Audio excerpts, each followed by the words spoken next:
Good afternoon all of you. आज एक बार फिर से हम लोग ऑनलाइन क्लास में मिले हैं। आज हम लोग पुनरावृत्ति का काम करेंगे। आज हम लोग व्याकरण से कुछ एक प्रश्नों का अभ्यास करेंगे। जैसे पहला प्रश्न मैं आपसे कर रहा हूं कि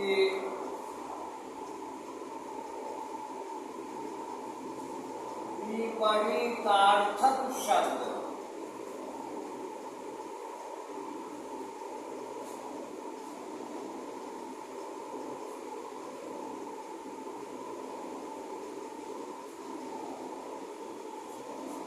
किसे कहते हैं?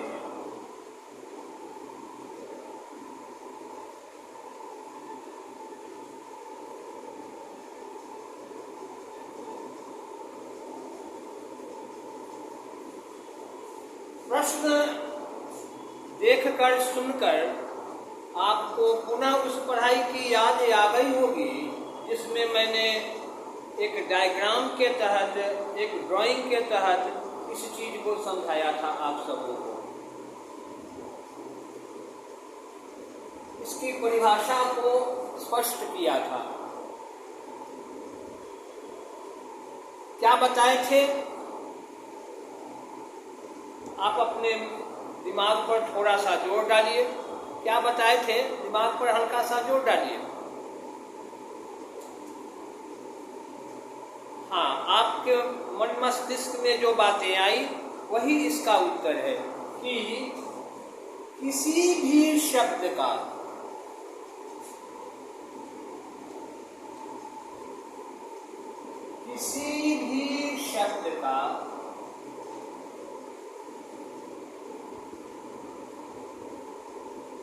चाहे भी हटा दीजिए, किसी शब्द का ही कर लीजिए। किसी शब्द का भी लगाने से थोड़ा सा उलझन उसमें आ सकता है। किसी शब्द का उल्टा लिखते हैं, बोलते उल्टा है, अर्थ उल्टा या विलोम कर दो, या विलोम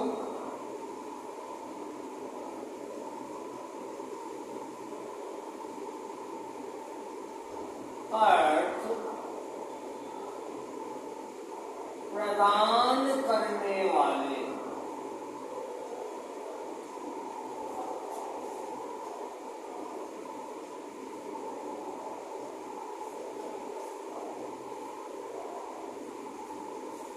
शब्द को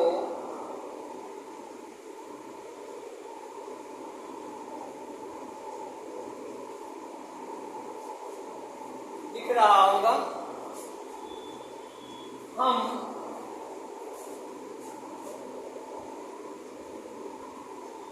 विपरीतार्थक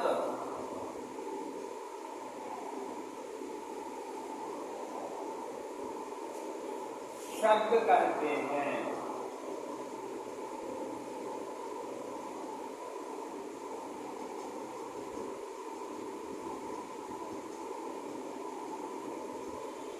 जैसे मुझे एक उदाहरण आपको दे देनी चाहिए। जैसे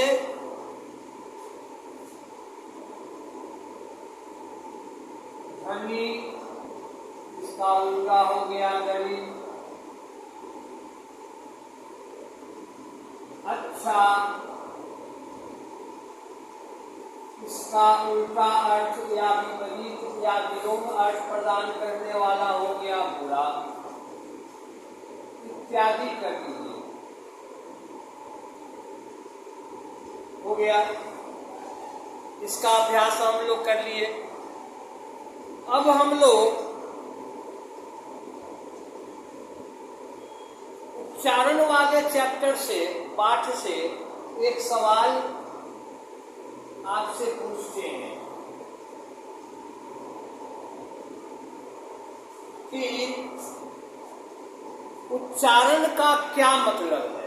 उच्चारण का मतलब क्या है? लिखिए, पहले प्रश्न को लिख लीजिए। उच्चारण का क्या मतलब है?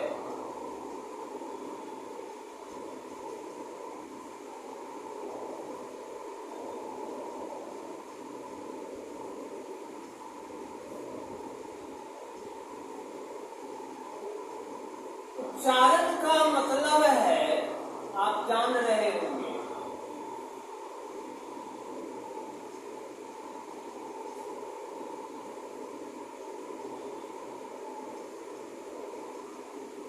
उच्चारण का मतलब है किसी वर्ण, शब्द या वाक्य या बात कह लो, उसको बोलना। जो हम बोलते हैं वो उसका उच्चारण कहलाता है। किसी वर्ण या अक्षर, वर्ण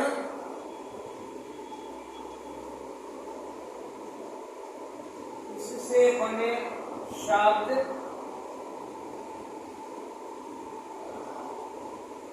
या बात कहो, कोई भी बात या वाक्य कहो,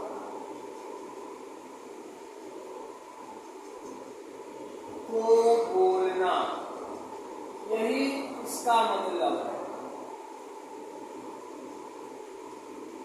जैसे मैं कहूं कि कवर्ग का उच्चारण करो, तो तुम बोलोगे क, ख, ग, घ, ङ।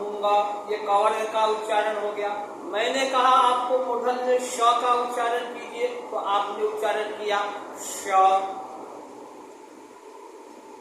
इसी तरह वर्णों शब्दों से बने किसी वाक्य को बोलने के लिए कहा, उच्चारण करने के लिए कहा, तो आप कहेंगे कि उच्चारण का मतलब है किसी वर्ण, शब्द या वाक्य को बोलना। ये एक वाक्य हो गया। नहीं, तो जो बोलना है हमारा, शब्द का, वर्ण का, वाक्य का, बात का, यही उच्चारण का मतलब है। ठीक है ना, यही उच्चारण है, उच्चारण करना है। अब हम लोग वर्णों में से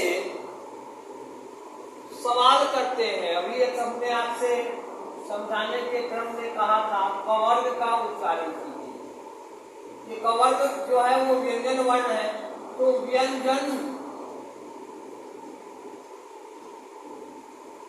के, व्यंजनों के कितने वर्ग होते हैं? जैसे मैंने एक बोला था कवर्ग,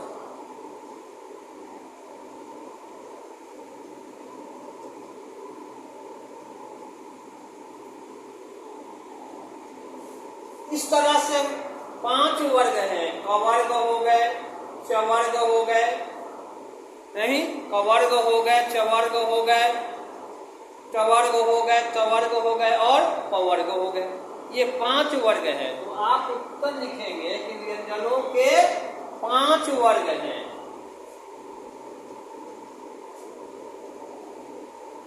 ये सब आपके दिमाग में बात, छोटी छोटी बातें होनी चाहिए।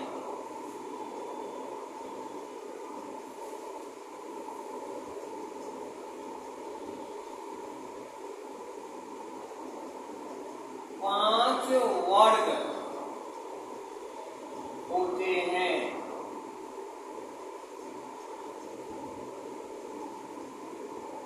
वर्गों में, हर वर्ग में 5 अक्षर है, 5 वर्ण है, 5 वर्ग हैं, यानी 25 व्यंजन वर्णों को वर्ग में रखा गया है, जिसको स्पर्श व्यंजन वर्ण कहा जाता है। अगर उसकी भेद की बात की जाए तो फिलहाल हम लोग से पूछा जा रहा है कि वर्ग कितने होते हैं, ठीक है ना, उसी की बात करते हैं। अब है कि उच्चारण से फिर आइए, मैं पूछता हूं कि कवर्ग, कवर्ग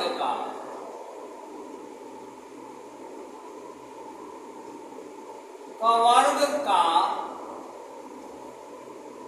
उच्चारण स्थान एवं नाम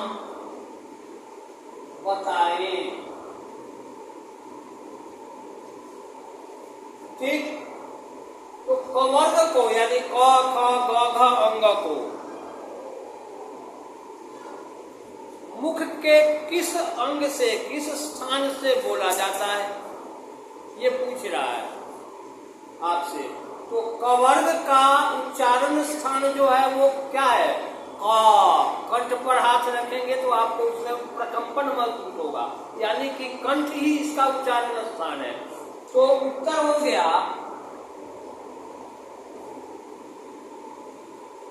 क वर्ग का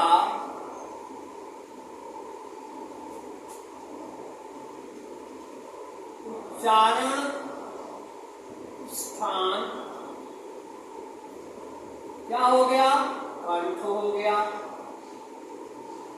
कंठ को ऐसे भी लिख सकते हैं, और कटा कटा क्योंकि लास्ट अक्षर है, चाहे मैंने भी इतना ही लिखिए कंठ। और क वर्ग का नाम हो गया, इन सब वर्णों को, पांचों वर्णों को नाम दिया गया है कंठ्य वर्ण। कंठ वर्ण कहा जाता है इसको। तो यही पूछ रहा था, एक तो उच्चारण स्थान पूछा जा रहा है तो कंठ हो गया, और दूसरा इस सब का नाम भी पूछा जा रहा है, तो इन सब का नाम है कंठ वर्ण। जैसे आपका कुछ नाम हो सकता है, मेरा कुछ नाम हो सकता है, वैसे इनका भी नाम है, क्या है? कंठ वर्ण। और इनका उच्चारण स्थान है मुखांग का, मुख के अंगों का कंठ। अब हम पूछते हैं पांचवा प्रश्न कि मूर्धन्य श, आप लिखते होंगे का, चाहे मूर्धन्य स मुख के, ऐसे करो, मुख के किन अंगों से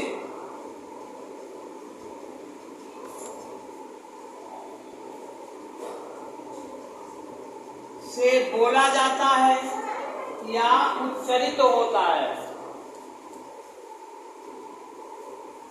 अंगों से उच्चरित होता है। उच्चरित होता है का मतलब बोला जाता है।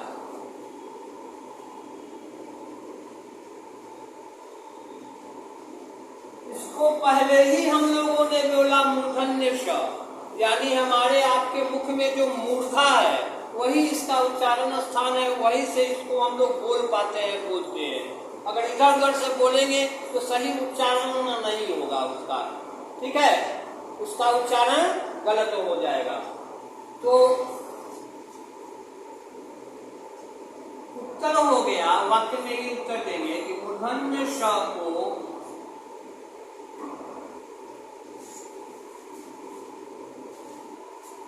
चाहे मूर्धन्य सा मुख के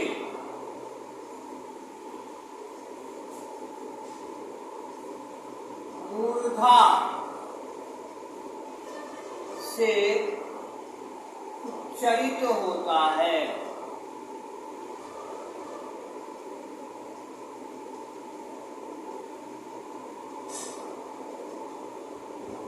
ठीक,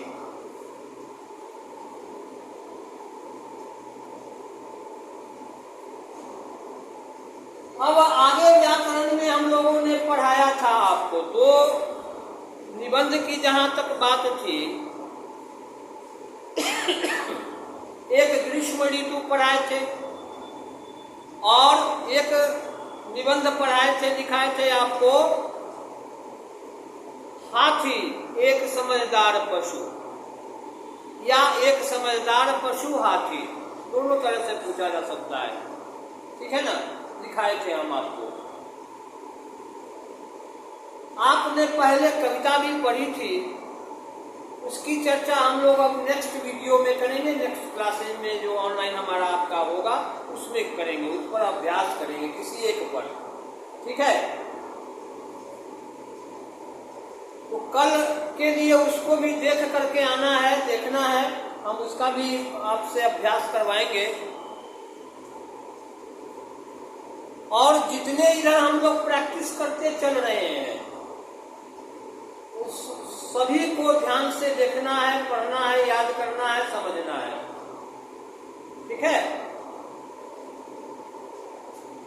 आगे हम लोग फिर दूसरे वीडियो में मिलेंगे। आज तक के लिए इतना ही। इस वीडियो में आप लोगों को हो सकता है वीडियो में कुछ कहीं पर चमक भी रहा हो जिससे स्पष्ट दिखाई नहीं पड़ रहा हो। हम कोशिश करते हैं कि उसको हटाया जाए इस वीडियो से और आपको वो पूरा साफ साफ दिख जाए।